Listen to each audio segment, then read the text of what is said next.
సజీవుడైన యేసుతో సాగదా.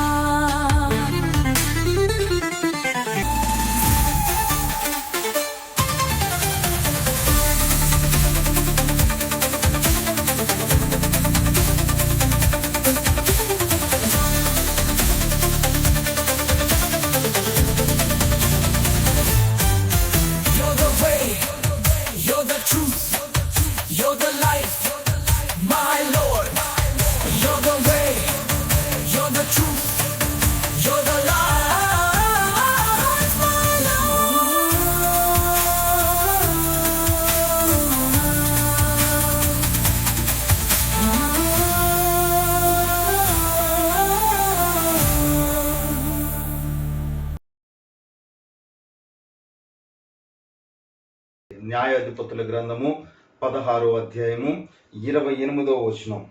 అప్పుడు సంసోను, యెహోవా ప్రభువా, దయచేసి నన్ను జ్ఞాపకము చేసుకొనుము దేవా, దయచేసి ఈసారి మాత్రమే నన్ను బలపరచుము.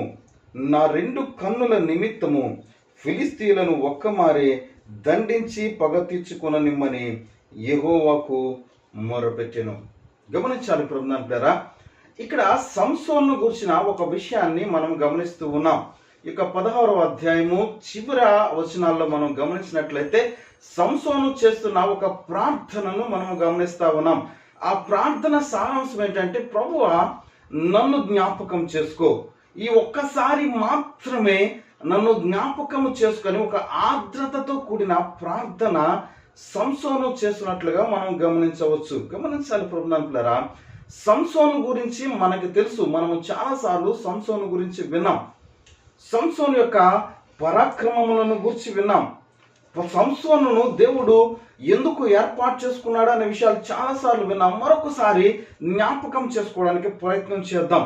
ఈ సంసోను ఎవరయ్యా అని కనుక మనం ఆలోచన చేస్తే, మరలా ఇశ్రాయేలీల ఈ యొక్క జనులందరూ కూడా త్రోవ తప్పి దేవునిని విడిచి వారి స్థానుసారమైన జీవితాన్ని జీవిస్తూ దేవునికి కోపమును రేపారంట. వెంటనే దేవుని ఉగ్రత వారి మీదకి దిగి వచ్చెను. వెంటనే వారిని దేవుడు ఫిలిస్తీయుల చేతికి అప్పగించాడు. ఫిలిస్తీయుల చేతికి అప్పగించిన తర్వాత ఫిలిస్తీయులు వారిని చిత్రహింసలు పెడుతూ నరకయాతన వారికి గురి చేస్తా ఉన్నప్పుడు మరలా దేవుడు తన ప్రజలను రక్షించాలని, తన ప్రజలను ఆ యొక్క ఫిలిస్తీన్ల చేతిలో నుంచి విడిపించాలని ఆశ కలిగి అప్పుడు ఒక కుటుంబమును దేవుడు ఏర్పాటు చేసుకున్నాడు. ఆ కుటుంబము పేరు మనోహ కుటుంబం. ఈ మనోహ కుటుంబం ఉన్న పరిస్థితులను మనం గమనిస్తే, తన భార్య గొడ్రాలు, పిల్లలు లేరు పాపం. ఆమె ఎక్కడికి వెళ్ళాలన్నా ఆ పిల్లలు లేని లోటు ఆమె కనపడతా ఉంది. గొడ్రాలని ప్రపంచమంతా కూడా ఆమెను నిలదీస్తూ ఉంటే అవమానంతో కునిగిపోతున్న సమయాలవి.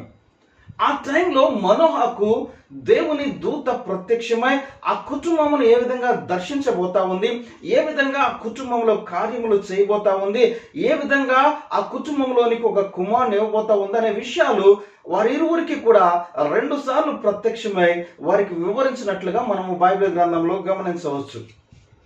సరే, ఈ మనోహ కుటుంబాన్ని ఎప్పుడైతే దేవదూత దర్శించిందో, దేవదూత దర్శించి తనకు ఒక కుమారుని ఇస్తాను, తనకున్న నిందను తొలగిస్తానని దేవుడు తనతో చెప్పమన్న మాటలన్నీ దేవదూత ప్రకటించి వెళ్ళిపోయేటప్పుడు కొన్ని సూచనలు వారికి తెలియజేసింది. పుట్టబోయే కుమారుణ్ణి ఏ విధంగా పెంచాలి, పుట్టబోయే కుమారుణ్ణి ఏ విధంగా చూడాలి అనే విషయాలను స్పష్టంగా ఒక నియమమును దేవుని దూత వారికి తెలియచేసినట్లుగా మనం చూస్తూ ఉన్నాం. ఆ కుటుంబము చాలా జాగ్రత్తగా దేవుడు ఏదైతే వారికి సందేశం పంపించాడో, దేవుడు ఏదైతే చేయమన్నాడో వాటిని మాత్రమే జాగ్రత్తగా చేస్తూ, ఎటువంటి పాపము చేయకుండా, ఎటువంటి హేయమైన క్రియలు చేయకుండా, పాపము వస్తువులను ముట్టుకొనకుండా పవిత్రంగా ఆమె జీవించి ఒక మంచి కుమారుణ్ణి ఆమె కన్నట్లుగా మనం చూస్తూ ఉన్నాం. మనోహ కుటుంబంలోనికి ఒక కుమారుడు వచ్చాడు. ఆ కుమారుడు పేరు సంసోన్. సరే, ఈ సంసోను గురించి దేవుడు ఏమి ఆజ్ఞాపించాడని మనం చూస్తే, అతని తల మీదకి మంగళకత్తి రావడానికి వీల్లేదు, అతను వెళుతున్న ప్రతి దినములు కూడా పరిశుద్ధంగా ఉండాలి, పవిత్రంగా ఉండాలి అనే విషయాలు స్పష్టంగా తెలియజేశాడు. అదే రీతిగా తల్లిదండ్రులు ఇరువురు కూడా ఆ బిడ్డను పెంచుతున్నట్లుగా మనం చూస్తూ ఉన్నాం. గమనించాలి ప్రభునంటులారా, మనము మన బిడ్డలను పెంచే సమయంలో ఖచ్చితంగా కొన్ని నియమాలను మనం పాటించాలి. కొన్ని నియమ నిబంధనల మధ్య మన బిడ్డలను మనం పెంచాలి. ఎందుకంటే దేవుని భయభక్తులు లేకుండా వాళ్ళు పెరిగితే వారు పెద్ద అయిన తర్వాత వారి పరిస్థితులలో మార్పు వస్తుందేమో, తారుమారు అవుతుందేమో. కాబట్టి మనం చాలా జాగ్రత్తగా బిడ్డలను పెంచాలి. ఈ యొక్క పరిస్థితులు, ఈ ప్రపంచిక పరిస్థితులను మనం గమనిస్తే పాపము చాలా రుచిగా బిడ్డలను ఆకర్షిస్తూ ఉంది. చిన్న వయసులోనే బిడ్డలు పాపాల్లోనికి వెళ్ళిపోతా ఉన్నారు. చిన్న వయసులోనే పెద్దలను ఎదిరిస్తూ ఉన్నారు. చిన్న వయసులోనే మాకు అన్నీ తెలుసులే అని చెప్పేసి వారి జీవితాన్ని వారు డిజైన్ చేసుకునే ప్రయత్నాలు వారు చేస్తూ ఉన్నారు. కానీ తల్లిదండ్రులుగా మనం చేయవలసిన పని ఏంటంటే దేవుని భయభక్తులలో వారిని పెంచడానికి ప్రయత్నం చేయాలి. గమనించాలి ప్రభునంటారా, దేవుని భయభక్తుల్లో కనుక బిడ్డలను మనం పెంచితే వారు పెరుగు పెద్దవారై వారు ఏం చేస్తారో తెలుసా, దేవుని నామమును ఘనపరిచేవారుగా ఉంటారు. ఇక్కడ కూడా మనోహ కుటుంబము, మనోహ తన భార్య కుమారుని చాలా పద్ధతిగా పెంచారు. కుమారుడికి తెలుసు, అయ్యా నిన్ను దేవుడు నాజీరు చేసుకున్నాడు, దేవునికి నిన్ను అప్పగించేశాం, దేవుని చిత్తంలో పుట్టిన వాడువు, నీ మీద కొన్ని ఉద్దేశాలు దేవుడు కలిగి ఉన్నాడు, అవన్నీ నీతో నెరవేర్చాలని చెప్పేసి దేవుడు ఎదురు చూస్తున్నాడు అనే విషయాన్ని సంసోనుకు వాళ్ళు తెలియచేశారు. సంసోను తన జీవితంలో ప్రతిదాన్ని కూడా అతను కూడా అనుసరిస్తూనే వచ్చాడు. అందుకే దేవుని ఆత్మ అతని మీదకి దిగి అతనిని రేపాను అని ఉంటుంది బైబిల్ గ్రంథంలో. 13వ అధ్యాయం నుంచి 16వ అధ్యాయం వరకు కనుక మనం చదివితే సంసోనును గురించిన ఎన్నో విషయాలు దేవుడు ఈ అధ్యాయాల్లో మనకి తెలియచేస్తూ ఉంటాడు. సంసోన్ని దేవుడు రేపేవాడు, తన పరిశుద్ధాత్మ అభిషేకాన్ని సంసోనికి ఇచ్చేవాడు, సంసోను చేయవలసిన పనిని సంసోను ద్వారా దేవుడు చేయించుకునేవాడు. అంటే సంసోను దేవుని చిత్తములో ఎదుగుతున్న రోజులవి. అలా సంసోను దేవుని చేతులలో బలంగా వాడబడుతున్న సమయంలో తను ఫిలిస్తీన్లలో ఒక స్త్రీని చూసి ఆమెను మోహించి ఆమెను పెళ్లి చేసుకోవాలని ఆశపడతాడు. ఆమెను పెళ్లి చేసుకోవాలని ఆశపడినప్పుడు తల్లిదండ్రులు అడుగుతా ఉంటారు, అయ్యా ఎందుకు ఆ సున్నతి లేని ఫిలిస్తీన్ల మధ్యన నువ్వు ఉండాలని ఆశపడతా ఉన్నావు, ఆ బిడ్డ మనకు తగినది కాదు, నువ్వు అలా చేసుకోవడానికి వీల్లేదని చెప్పేసి తల్లిదండ్రులు ఎంతగా హెచ్చరించినా హెచ్చరిక మాటలన్నింటినీ కూడా పక్కన పెట్టి సంసోను ఫిలిస్తీన్ల ఆ యొక్క కుమార్తెను పెళ్లి చేసుకోవాలని ఆశపడతాడు. ఆ పెళ్లికి వెళ్తాడు. ఆ పెళ్లిలో కొన్ని గందరగోళమైన సందర్భాలు మనందరికీ తెలుసు.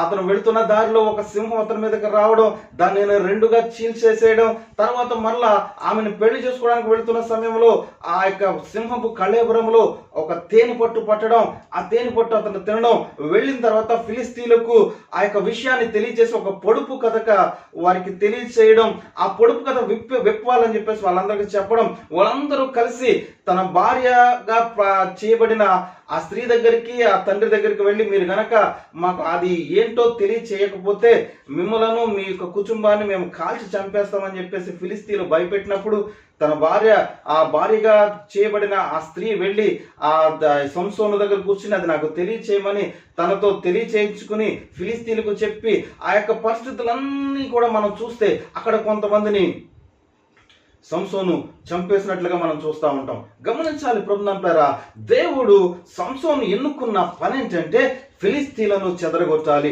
ఫిలిస్తీన్ల బలమును వారి యొక్క ఆలోచనల నుండి దాన్ని తొలగించాలి, వారి బలమును బలహీనం చేయాలని దేవుడు ఆశ కలిగి సంసోను రేపుతూ ఉండేవాడు. సంసోను చేసిన క్రియలు మనం చూస్తూ ఉంటే చాలా ఆశ్చర్యం ఉంటుంది. ఎందుకంటే సంసోను 300 నక్కలను పట్టుకుని ఫిలిస్తీన్ల పొలములను పాడు చేశాడంట. 300 నక్కలను పట్టుకోవడం అంటే అది ఆషామాషి విషయమేం కాదు. 300 నక్కలను పట్టుకోవడమే కాకుండా వాటికి తోకలు ముడివేసి ఆ తోకల మధ్యన దివిటీలు కట్టి వాటిని ఫిలిస్తీన్ల చేలలోకి విడిచిపెట్టినట్లుగా మనం చూస్తూ ఉంటాం. దేవుని పరిశుద్ధాత్మ అతన్ని ప్రేరేపించినప్పుడు, అతనిని రేపినప్పుడు అతను ఎలా మారిపోయాడంటే, ఇంకా దేవుని పని చేయడంలో, ఇంకా ఏ పని అయితే దేవుడు ఉద్దేశించాడో ఆ పని చేయడంలో ఇట్టి పరిస్థితులు కూడా తప్పిపోయేవాడు కాదు. దాన్ని తూచా తప్పకుండా పాటించేవాడు. గమనించాలి ప్రభునాథులారా, దేవుని చేత వాడబడాలని ఆశపడుతున్న మనము, దేవుని సన్నిధిలో నిలబడాలని ఆశపడుతున్న మనము, దేవుని పరిశుద్ధాత్మ అభిషేకమును పొందుకోవాలని ఆశపడుతున్న మనము పొందుకుంటున్నామా లేక దాన్ని విడిచిపెట్టేస్తున్నామా? ఆత్మీయ అభిషేకము లేకుండా, ఆత్మీయ నింపుదల లేకుండా, ఆయనలో మనం ఆనందించకుండా, ఆయనలో మనం మమేకం కాకుండా, ఆయన రక్తములో కడగబడకుండా, ఆయన ద్వారా మన పాపములకు విడుదలను పొందకుండా మనము పరలోక రాజ్యము చేరలేము అనే విషయం మనకు తెలుసా? గమనించాలి ప్రభునాథులారా, ఆయన రక్తము క్రిందకు మనము రావాలి. ఆయన రక్తాభిషేకము క్రిందకు మనం వస్తే ఆ రక్తము మనల్ని ఏం చేస్తుందంటే సకల పాపముల నుండి మనలను విడిపిస్తుంది, పరిశుద్ధపరుస్తుంది. గమనించాలి ప్రభునాథులారా, ఆత్మీయ అభిషేకము సంసోను మీదకి దిగి వచ్చి అతను రేపుతూ ఉంటే ఫిలిస్తీన్లను చెల్లాచెదురు చేసేసేవాడు. అది రేపుతూ ఉంటే ఫిలిస్తీన్ల ఆస్తులను ధ్వంసం చేసేసేవాడు. ఫిలిస్తీన్ల గుండెల్లో భయం వచ్చేసేది, పరుగులు పెట్టేసేవారు. ఎలాగైనా సంసోను పట్టుకోవాలి, ఎలాగైనా సంసోను చంపేయాలని ఎన్ని ప్రయత్నాలు చేసినా ప్రయత్నాలన్నీ కూడా విఫలమైపోగా ఆ వారిలో అనేక మంది చచ్చిపోతూ ఉండేవారు. ఒకసారి గాడిద పచ్చి దవడెముకను పట్టుకుని 1000 మందిని చంపేశాడు. స్పష్టంగా రాయబడి ఉంది బైబిల్లో, గాడిద పచ్చి దవడ ఎముక అని. ఎందుకు రాయబడి ఉందని కనుక మనం గమనిస్తే, పచ్చిది మన చేతిలో కనుక ఉంటే ఆ దాంట్లో ఉన్న జిగురు పదార్థం ఏం చేస్తుందంటే అది జారుడు గుణం కలిగి ఉంటుంది కాబట్టి అది జారిపోతూ ఉంటుంది, దాన్ని ఒడిసి పట్టుకోవడానికి వీలు కాదు. కానీ అటువంటి ఆయుధాన్ని దేవుడు అతని చేతికిస్తే దాని ద్వారా 1000 మందిని చంపేయగలిగిన సమర్థుడు సంసోను. కాబట్టి సంసోను దేవుడు ఎన్నుకున్నాడు. సంసోను చేత అద్భుతాలు చేయించాలని ఆశపడ్డాడు. సంసోను చేత ఎన్నో ఆశ్చర్య కార్యములు చేయించాలని ఆశపడ్డాడు. సంసోను ద్వారా ఇశ్రాయేలీయులకు ఒక విమోచన కలిగించాలని ఆశపడ్డాడు. సంసోను ద్వారా ఒక విడుదలను కలిగించాలని దేవుడు ఆశపడ్డాడు. ఇన్ని ఆశలు సంసోను మీద పెట్టుకుని దేవుడు అతను రేపుతూ, రేకెత్తిస్తూ, ప్రేరేపిస్తూ, అభిషేకిస్తూ ముందుకు నడిపిస్తూ ఉంటే సంసోను జీవితము వేరొక మార్గములోనికి టర్న్ అయినట్టుగా మనం చూస్తూ ఉన్నాం. వేరొక మార్గం వైపుకు సంసోను పయనిస్తున్నట్టుగా మనం చూస్తూ ఉన్నాం. సంసోను జీవితంలో పతనమైపోయే స్థితికి సంసోను వెళ్ళిపోతున్నట్టుగా మనం గమనించవచ్చు. ఆ ప్రాంతంలో ఆ వైశ్య సాంగత్యము కలిగి ఉన్నాడు. దెలీలా అనే ఒక స్త్రీని మోహించి ఆమెతో కలిసి పాపము చేయడానికి ఇష్టపడ్డాడు. ఆమెతో కలిసి ఉండడానికి ఇష్టపడ్డాడు. ఆమెతో కలిసి జీవించడానికి ఇష్టపడ్డాడు. పదే పదే ఆమె ఇంటికి వెళ్ళడానికి ఇష్టపడ్డాడు. ప్రభుకు ఇష్టము లేని పనులను చేయడం మొదలుపెట్టాడు సంసోను.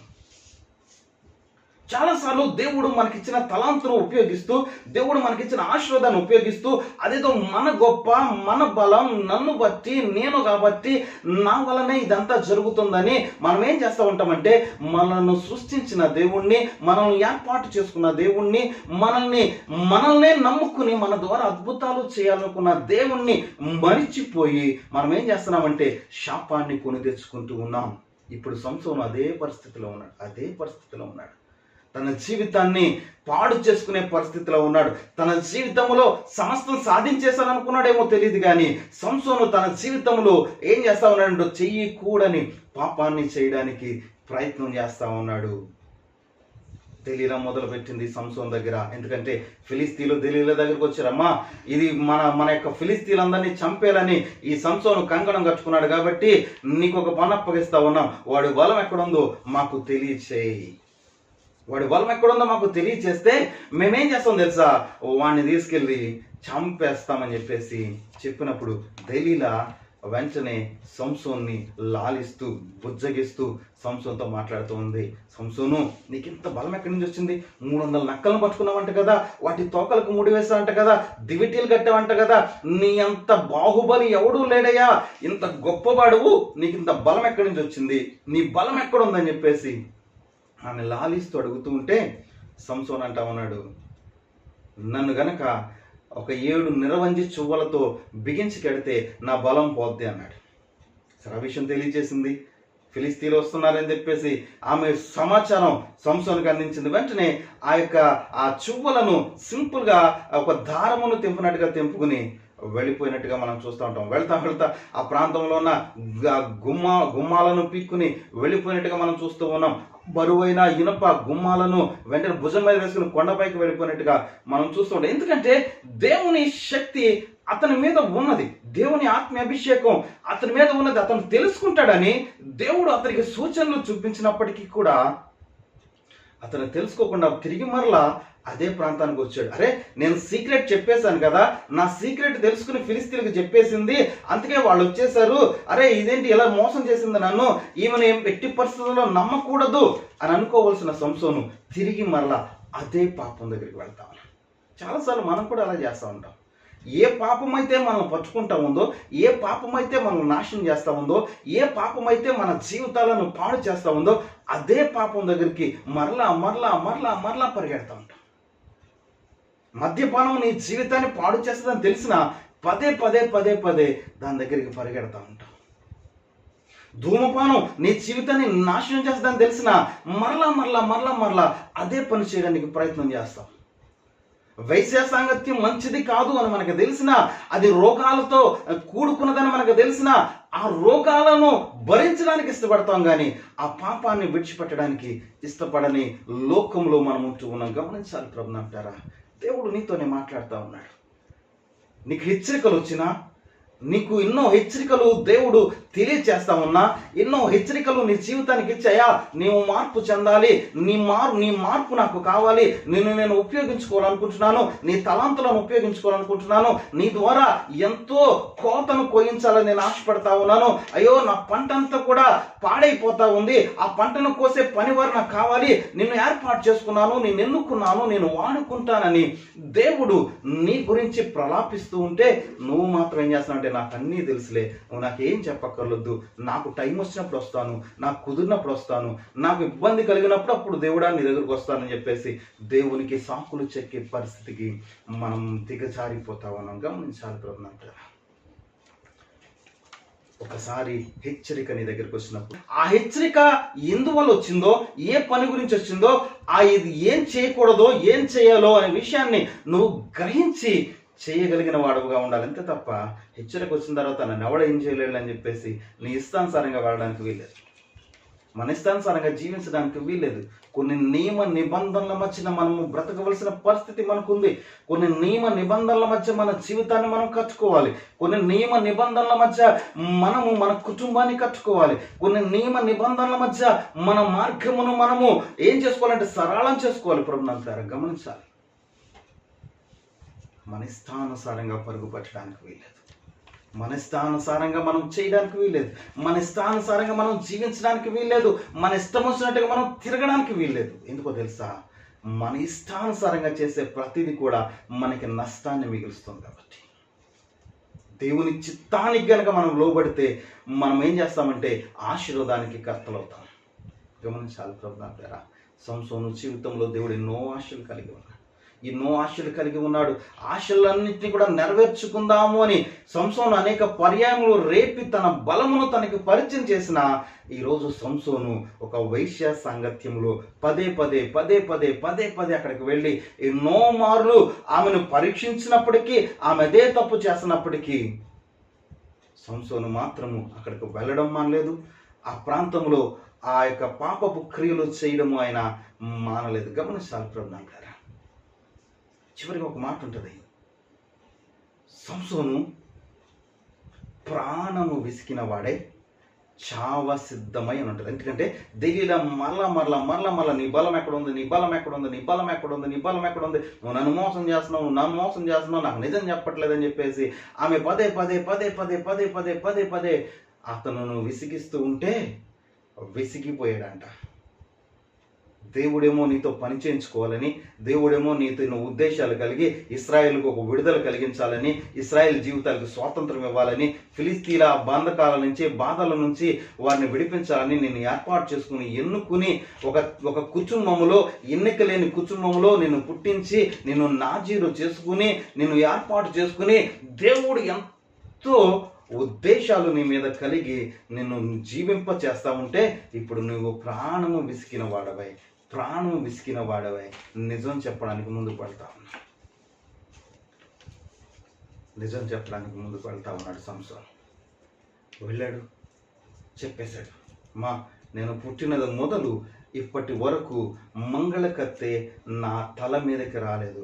ఎవరైనా నా తలను గనక బోడి చేస్తే నా శక్తి అంతా పోతుంది అని చెప్పేశాడు. విసిగిపోయాడంట. ప్రాణము విసిగిపోయాడు. పాపముతో సహవాసం చేయడానికి ఇష్టపడిపోయాడు. పాపములో జీవించడానికి ఇష్టపడిపోయాడు. పాపములో ఉన్న ఆ ఊబిలో కూరుకుపోవడానికి ఇష్టపడ్డాడు. ఇంక ఏమీ చేయలేని పరిస్థితి. పాపం అతను పట్టుకుని అతన్ని హింసిస్తూ ఉంది, అతన్ని ప్రేరేపిస్తూ ఉంది, అతన్ని ఏం చేస్తూ ఉందంటే కకలావికలం చేస్తూ ఉంది. ఆ స్థితిలో సంసోను తన జీవిత రహస్యాన్ని ఆ యొక్క వేశ్యకు తెలియచేశాడు. ఆమె వెంటనే ఎవరైతే సంసోను ప్రాణం తీయాలని బయట కాచుకుని ఉన్నారో వారికి సమాచారం అందించేసింది. ఆ ఫిలిస్తీన్లు వచ్చారు. ఆ యొక్క సంసోను పడుకున్న టైంలో సంసోను తలను బోడి చేశారు. దెలీలా మరలా అడుగుతా ఉంది, అయ్యా సంసోను, నిన్ను పట్టుకోవడానికి ఫిలిస్తీన్ల సర్దార్లు వచ్చేసారు, లే బయలుదేరంటే ఎప్పటిలాగానే లేచి బయలుదేరి పరిగెట్టేద్దాం అనుకున్నాడు. కానీ అలా పరిగెట్టడానికి అవకాశం లేకుండా పోయింది. సంసోను జీవితంలో చేయకూడని తప్పు చేసేశాడు. పాపం అతన్ని పట్టుకుంది. ఫిలిస్తీన్ల సర్దార్లు ఈజీగా ఒక సామాన్యమైన వ్యక్తిని పట్టుకున్నట్టుగా పట్టుకున్నారు. ఒక సామాన్యమైన వ్యక్తిని ఏ విధంగా అయితే పట్టుకోగలరో ఆ రీతిగా పట్టుకున్నారు. పట్టుకున్న వెంటనే వాళ్ళు చేసిన మొట్టమొదటి పని ఏంటంటే అతని 2 కళ్ళు పీకేశారు. పాపము మన జీవితంలో అంధకారాన్ని కలుగ చేస్తుంది. అంధకారంలో నువ్వేం చేయలేవుగా. నీ కళ్ళుంటేనే నువ్వేమైనా చేయగలవు, ఏమైనా చూస్తేనే ఏమైనా చేయగలవు. ఇప్పుడు ఏం చేశారు తెలుసా? బలాఢ్యుడు, పరాక్రమశాలి, ఎన్నో అద్భుతాలు సృష్టించిన సంసోను జీవితము గుడ్డితనంలోనికి వెళ్ళిపోయింది. అంత మాత్రమే కాదు, అతను చేసిన పని ఏంటంటే ఒక పశువు మాదిరిగా గానుగను తిప్పుతా ఉన్నాడు. అంటే గానుగు చుట్టూ తిరుగుతా ఉన్నాడు. గానుగను తిప్పుతూ ఉన్నాడు. ఒక పశువుకు బదులుగా కాడే ఇప్పుడు సంసోను మీద పెట్టారు. చూసిన వారందరూ అనుకుంటున్నారు, ఏంటి ఒక పచ్చి గాడిద దవడ ఎముకతో మన వాళ్ళను 1000 మందిని చంపిన సంసోను ఇతనా? ఏంటి ఎలా ఉన్నాడు? గానుగు తిరుగుతున్నాడు, గానుగు తిప్పమంటే తిప్పుతున్నాడు. ఇదేంటిది ఎలా ఉన్నాడు? ఈయన మనల్ని భయపెట్టింది. 300 నక్కలను పట్టుకుని వాటికి దివిటీలు కట్టి మన పొలాలను పాడు చేసిన సంసోను ఇతనా? మన ప్రాకారంలో ఉన్న ఇనుప ఆ గుమ్మములను పీక్కుని భుజం మీద వేసుకుని కొండపైకి పట్టుకెళ్ళిన బలాఢ్యుడు ఇతనా? ఇలా ఉన్నాడేంటి? మనం ముందు అంటున్నాడు, వెనక్కంతే వెనక్కి వస్తున్నాడు.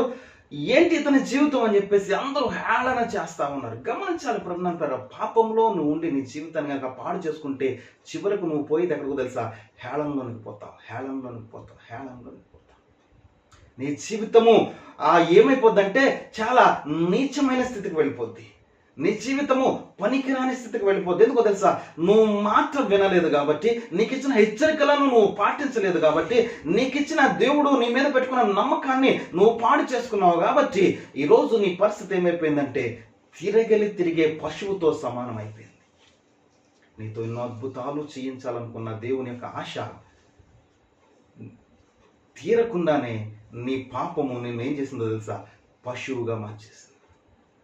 20 సంవత్సరాలకు పైగా ఇశ్రాయేలీయులకు కావలిగా ఉన్న ఒక సంసోను లాంటి బలాఢ్యుడు తిరగలి విసురుతా ఉన్నాడు, కళ్ళు లేకుండా. గమనించాలి ప్రభునంటారు. ఎందుకు సంసోను జీవితము ఇంత భయానకమైన స్థితికి వెళ్ళిపోయింది? సంసోను వెళ్ళవలసిన మార్గములో వెళ్ళడం మర్చిపోయాడు. సంసోను చేయవలసిన పనులను చేయడం మర్చిపోయాడు. సంసోను తన జీవితంలో తనకున్న దేవుని శక్తిని మరచి పాపము వైపుకు మొగ్గు చూపించాడు. దేవుని ఇష్టాన్ని చేయడం మానేశాడు. దేవుని చిత్తాన్ని చేయడం మానేశాడు. దేవుడు చేయవలసిన ఆ యొక్క గొప్ప విడుదల కార్యములో అతను నిలబడవలసింది పోయి తన జీవితమును పాడు చేసుకునే స్థితికి ఇప్పుడు సంసోను వచ్చేశాడు. అప్పుడు చేస్తా ఉన్నాడు ప్రార్థన, ప్రభువా ఈ ఒక్కసారి నన్ను జ్ఞాపకం చేసుకో.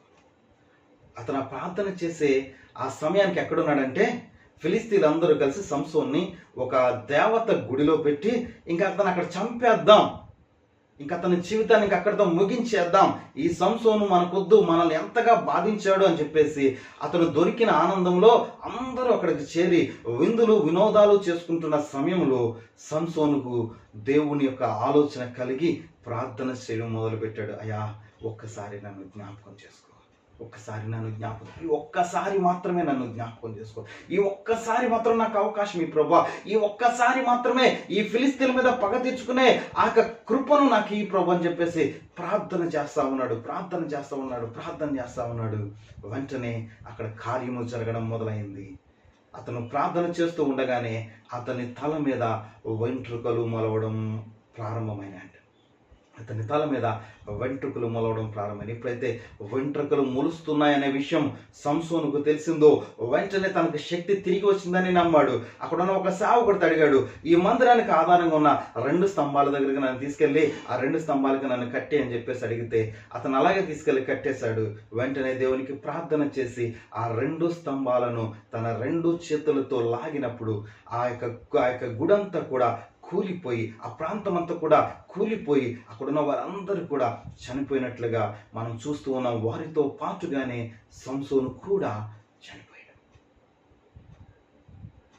లెక్క కడితే అంతకు ముందు చంపిన వారి కంటే ఎక్కువ మంది ఆ రోజు చచ్చిపోయారు. కానీ లాభం ఉంది, సంసోను బ్రతికిలేడు. సంసోను జీవితం వారితో కలిసి చచ్చిపోయాడు. సంసోను జీవితం అక్కడితో ఆగిపోయింది. సంసోను జీవితం ఇంకా కొనసాగించడానికి అవకాశం లేకుండా పోయింది. కారణం ఏంటి? దేవుడిచ్చిన ఆజ్ఞలను అనుసరించడంలో తప్పిపోయాడు సంసోను. దేవుని ఉద్దేశాలలో సంసోను తప్పిపోయాడు. దేవుని ఆశయాలను నెరవేర్చడంలో సంసోను తప్పిపోయాడు. నువ్వెక్కడ తప్పిపోతా ఉన్నావు?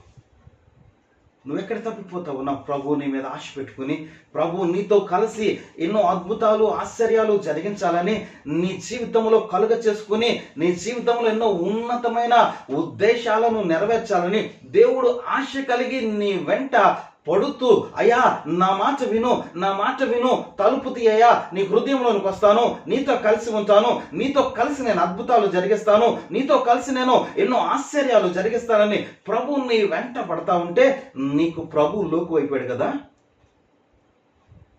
ప్రభు నీకు లోకు అయిపోయాడు.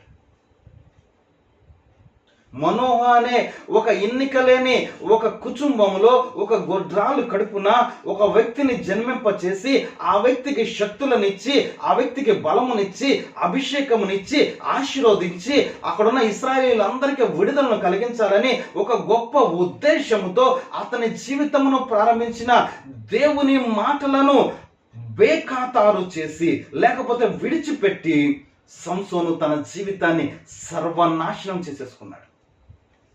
ఈరోజు నువ్వు ఏ హెచ్చరిక నీ దగ్గరకు వస్తుంటే ఆ హెచ్చరికను విడిచి నువ్వు వెళ్ళిపోతా ఉన్నావు. దేవుని నామమును విడిచి వెళ్ళిపోతా ఉన్నావు. దేవుని సన్నిధిని విడిచిపెట్టి వెళ్ళిపోతా ఉన్నావు. కలిగి ఉన్నారు ఎప్పుడన్నా? ఇప్పుడు వాక్యం దొరుకుతా ఉంది. నువ్వు టీవీ ఆన్ చేసిన వాక్యం వస్తుంది, రేడియో ఆన్ చేసిన వాక్యం వస్తుంది, మొబైల్స్ ఆన్ చేసిన వాక్యం వస్తుంది. ఒకానొక రోజున వాక్యము మూయబడుతుంది. నువ్వు ఎంత దూరము పరిగెట్టినా ఈ వాక్యము నీ చెంతకు రాదు. వాక్యము చెప్పేవారు నీ కంటి చూపుకు కనబడు. అప్పుడు నీ పరిస్థితి ఏంటి? ఇప్పుడే కళ్ళు తెరుచుకోకపోతే, ఇప్పుడే ప్రభు నామం నెరగకపోతే, ఇప్పుడే ప్రభు మార్గంలోనికి రాకపోతే, ప్రభు ఇచ్చిన ఉద్దేశాలలో నువ్వు నిలబడకపోతే, ప్రభు చిత్తంలో నువ్వు నిలబడకపోతే, ప్రభు ఆశయాల్లో నువ్వు నిలబడకపోతే ప్రభు నీ మీద పెట్టుకున్న నమ్మకాన్ని గనక నువ్వు నెరవేర్చకపోతే సంసోను వలె నీ జీవితం మధ్యలోనే అర్ధాంతరంగా ఆగిపోతుందేమో. దేవుని చిత్తమును జరిగించలేక, దేవుని ఉద్దేశాలను నెరవేర్చలేక మధ్యలోనే సంసోను జీవితం ఆగిపోవడానికి ఒకే ఒక కారణం, చేయకూడని పనిని అతను చేయడమే. ఆలోచన కలిగి ఉందాం, ఆలోచన చేద్దాం. ప్రభు మాట్లాడుతూ ఉన్నాడు. ప్రభు అంటున్నారా, దేవుని సన్నిధికి రావడానికి ప్రయత్నం చేయి. దేవుని సన్నిధిలో దేవుని ఆరాధించడానికి ప్రయత్నం చేయి. మనం ఒక నిర్ణయం తీసుకుందాం. దేవునిని ఆరాధించడానికి, దేవుని నామంలో ఉన్న శక్తిని గ్రహించడానికి, ఆయన రక్తములో కడగబడ్డానికి, మన పాప మార్గములన్నింటినీ విడిచిపెట్టి పరిశుద్ధమైన దేవుని హస్తంలోనికి రావడానికి మనం పరిశుద్ధపరచుకుందాం, పవిత్రపరచుకుందాం. అట్టి కృప, అట్టి దయ దేవాది దేవుడు మనందరికీ దయచేయునుగాక. ఆమేన్. ఇప్పుడు మన తండ్రి అయిన దేవుని యొక్క ప్రేమయు, కుమారుడైన యేసుక్రీస్తు వారి యొక్క కృపయు, ఆదరణకర్త అయిన పరిశుద్ధాత్మ దేవుని యొక్క అన్యోన్య సహవాసము, ఆదరణ, దీవెన, కృప, కాపుదల కూడి ఉన్న మనకును ఇళ్ళకున్న పరిశుద్ధులందరికీ ఇప్పుడు ఎల్లప్పుడు సదాకాలము తోడైండునుగాక.